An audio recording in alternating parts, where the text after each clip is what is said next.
Күн көкжиектен арайлана бой көтеріп келеді.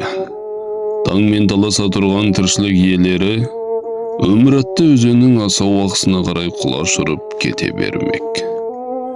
Күн мен түннің алмасуынан тұратын адам ғұмырының мән мағынасы сол ғұмырды қалай сүргенде емес, қалай түйгенде екен. Өмірге адам болып келгеннен кейін адам болып қалу өнегемен өрнектелген өз өмірінің еншісінде. Осындай өз өмірін өзі екшеп, өзгелерге үлгі боп өткен бір жан болса, ол Қыдырбайұлы Арыстанбек ағамыз.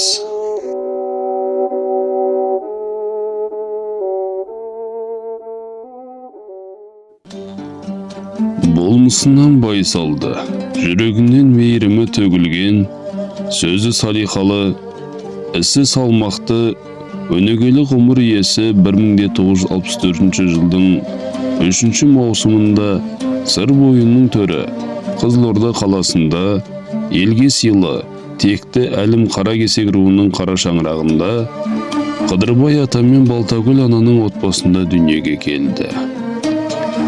5 баланың ішінде 3-ші перзент ретінде дүние есігін ашқан Арыстанбек бала күннен ақ тектілік пен тәрбиенің нәрін бойына сіңіріп өсті.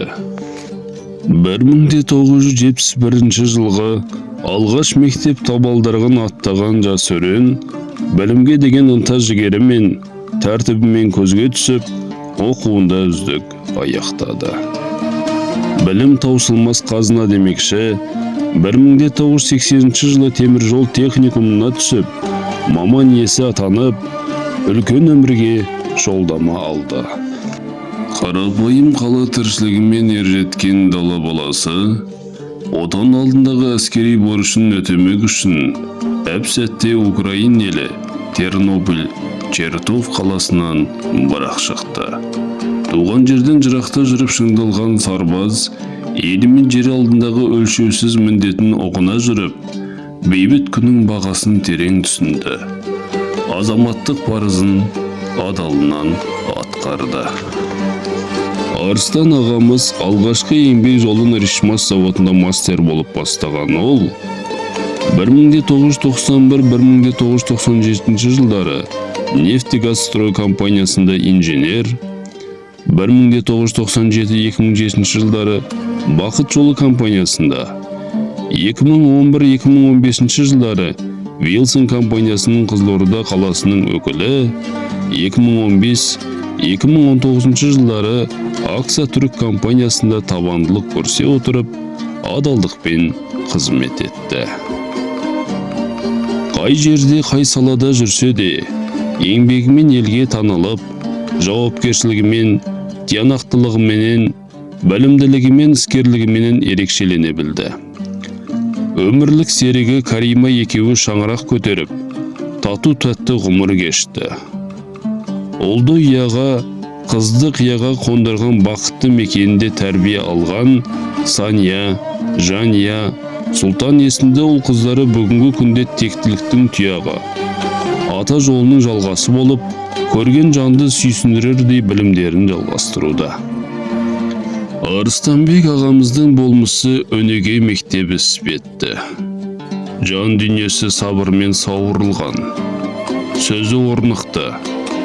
Үлкенге құрмет, кішіге ізеттің парқын білген ағамыз, атанасын ардақтауды өмірлік салты санаған, салиқалы да саналы жан еді.